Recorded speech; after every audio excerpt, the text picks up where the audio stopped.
दोस्तों, हम अपने जीवन में हमेशा अपने मन को लेकर परेशान रहते हैं। हम यह सोचते हैं कि हमारा मन भला शांत कैसे होगा। हमारे मन में तो तरह तरह के विचार चल रहे हैं। हम काम कुछ और करना चाहते हैं, लेकिन हमारा मन हमसे कुछ और ही काम करवा लेता है। इससे पहले कि आप अपने मन को शांत करने का प्रयास करें, यह जानना जरूरी है कि मन का व्यवहार शांत होने वाला है ही नहीं। अगर मन शांत होने वाला हो सकता तो इस दुनिया में सभी के मन शांत हो गए होते और हर कोई अपना जीवन सुखी सुखी बिता रहा होता। फिर ना तो कोई हंगामा होता है और ना ही किसी तरह की कोई तकलीफ। सभी का जीवन खुशी खुशी बीत रहा होता।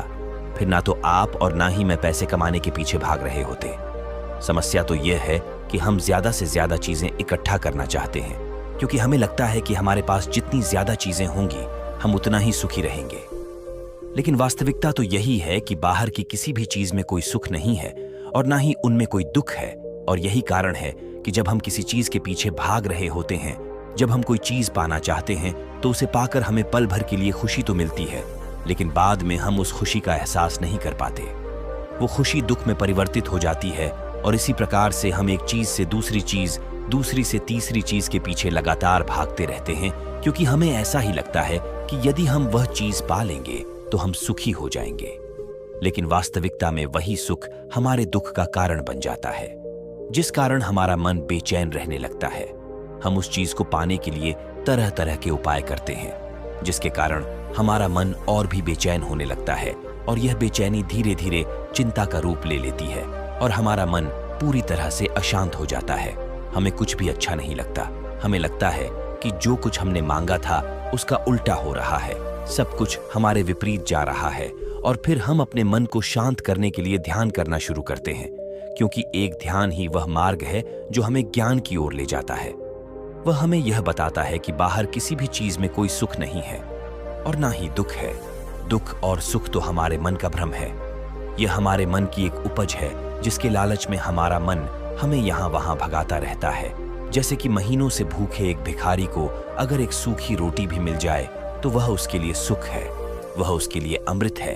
और ठीक उसी के विपरीत, यदि किसी धनवान के घर पर 56 प्रकार के भोग भी बन जाए, तब भी वह उसे खाकर तो दुखी ही रहेगा। यह तो उनकी मन स्थिति पर निर्भर करता है। इसे और अच्छे से समझने के लिए आज की जो कहानी मैं आपको सुनाने जा रहा हूं, इस कहानी के माध्यम से आप यह समझ पाएंगे कि हमारे मन की स्थिति क्या है और हम इसे कैसे नियंत्रित कर सकते हैं। तो चलिए बिना किसी देरी की कहानी शुरू करते हैं। एक समय की बात है। एक गांव में एक युवक रहता था, जिसका मन बहुत ही अशांत रहता था। वह हमेशा तनाव में रहता। वो अपने मन को शांत करना चाहता था, लेकिन उसे कोई भी उपाय नजर नहीं आ रहे थे। उसके जीवन में कई प्रकार के दुख थे, जिनके कारण वह हमेशा तकलीफ में रहता, तनाव में रहता। एक दिन उसे पता चला कि उसके गांव में एक बौद्ध भिक्षु आए हुए हैं, जो सभी को दुख और सुख पर उपदेश दे रहे हैं। वह युवक तुरंत ही घर से निकला और उनके आश्रम जा पहुंचा। वहां पर पहुंचने के बाद उस युवक ने देखा कि वह बौद्ध भिक्षु सभी गांव वालों को उपदेश दे रहे थे। बौद्ध भिक्षु कह रहे थे कि सभी के जीवन में कोई ना कोई सुख और दुख तो आता ही रहता है, जिस कारण हमारा मन बहुत अशांत रहता है। और एक अशांत मन इस दुनिया का कोई भी सुख नहीं ले सकता। फिर चाहे उसे पूरी दुनिया की धन दौलत ही क्यों ना मिल जाए, वह उसे पाकर भी दुखी ही रहेगा। परंतु जिस व्यक्ति का मन शांत है, उसके पास चाहे कुछ भी हो या ना हो, वह हर छोटे पल का आनंद ले सकता है। वो हर पल को खुशी खुशी जी सकता है। इस दुनिया का और इस जीवन का परम सुख भी प्राप्त कर सकता है। इतना कहकर उन बौद्ध भिक्षु ने अपना प्रवचन समाप्त कर दिया और वापस आश्रम की ओर लौट गए। युवक भी उनके पीछे पीछे आश्रम पहुंच गया और इस युवक ने उन बौद्ध भिक्षु से कहा, हे गुरुवर, अभी कुछ देर पहले आप उपदेश दे रहे थे कि एक शांत मन हर पल का आनंद ले पाता है, हर पल को सूखी सूखी जी पाता है। लेकिन इस दुनिया में सभी के पास मन है और सभी के मन अशांत है, तो ऐसे में भला अपने जीवन को कोई सुखी सुखी कैसे जी सकता है। इस दुनिया में शांत मन किसी के पास नहीं। मेरे पास भी एक ही मन है और वह भी शांत नहीं है। गुरुवर, क्या आप बता सकते हैं कि मैं अपने इस मन को कैसे शांत करूं? तभी बौद्ध भिक्षु ने उस युवक को ध्यान के बारे में समझाया, ध्यान के फायदे बताए और उसे कहा, बेटा, ध्यान करने से हमारा मन शांत हो जाता है। हम विचारों के दलदल से बाहर आने लगते हैं और इस कारण हमारे जीवन में सुख उत्पन्न होने लगता है। यदि तुम भी अपने जीवन में सुखी होना चाहते हो, अपने मन के इन विचारों के दलदल से बाहर निकलना चाहते हो, तो तुम्हें ध्यान करना चाहिए। तुम्हें ध्यान का अभ्यास करना चाहिए, क्योंकि यही वह मार्ग है जो तुम्हारे मन को शांत कर सकता है और तुम्हें सही राह पर ला सकता है। उस युवक ने उन बौद्ध भिक्षु की बात मान ली। उस युवक ने उन बौद्ध भिक्षु को प्रणाम किया और वापस घर चला गया। घर पहुंचने के बाद उसने ध्यान करना शुरू किया। वह रात भर ध्यान करता रहा, लेकिन उससे उसे कोई लाभ नहीं हुआ। इस कारण वह अगली सुबह फिर से उन बौद्ध भिक्षु के पास पहुंचा और उन बौद्ध भिक्षु से कहता है, गुरुवर, आपके कहे अनुसार मैंने रात भर ध्यान किया है, लेकिन उससे मुझे कोई लाभ नहीं हुआ। मेरा मन तो अभी भी अशांत है। आप तो कह रहे थे कि ध्यान करने से हमारा मन शांत हो जाता है। तभी वह बौद्ध भिक्षु उस युवा से कहते हैं, ध्यान कोई एक बार करने की चीज नहीं है। यह तो अभ्यास है और धीरे धीरे समय के साथ मन शांत होता जाएगा। इस पर वह युवक कहता है, हे गुरुवर, मेरे पास इतना समय नहीं है। मुझे कोई ऐसा मार्ग बताइए जिससे जल्दी जल्दी मेरा मन शांत हो जाए और मैं खुशी खुशी अपना जीवन जीने लग जाऊं। ऐसे तो मेरा बहुत समय बर्बाद हो जाएगा। मुझे कुछ ऐसा बताइए गुरुदेव, जिससे मेरा मन आज के आज और अभी शांत हो जाए, जिससे मैं सुख की अनुभूति कर पाऊं, मुझे सुकून मिले। उस युवक की यह बात सुनकर बौद्ध भिक्षु मुस्कुराने लगे। उन्होंने उस युवक से कहा, बेटा, मेरे पास तुम्हारे लिए कुछ ऐसा है जिससे तुम्हारा मन अभी के अभी शांत हो जाएगा। इतना कहकर वह बौद्ध भिक्षु अपने आश्रम में गए और अंदर से एक घड़ा लेकर आए और उस युवक को थमाते हुए कहते हैं, जाओ और पास की बह रही उस नदी से इस घड़े में पानी भर कर लाओ।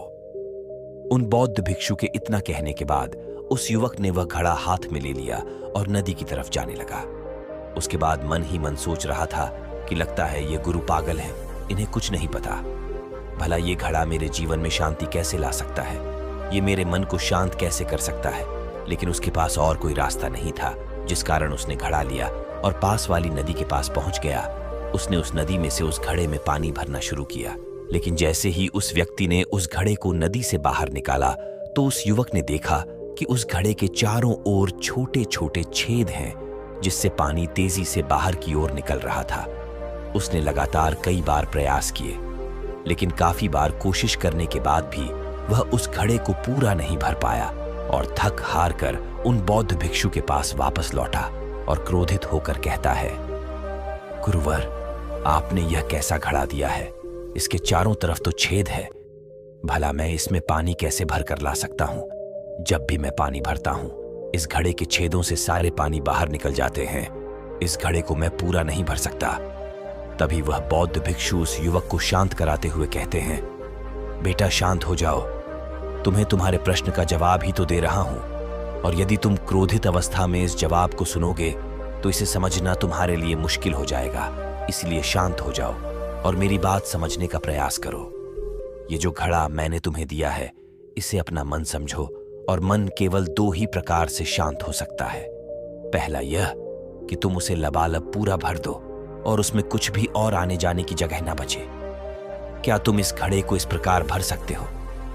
इस पर वह युवक कहता है, हे गुरुवर, मैं इस घड़े को लबालब अब नहीं भर सकता, क्योंकि जब भी मैं इसमें पानी भरता हूं, सारा पानी तो छेद से बाहर निकल जाता है।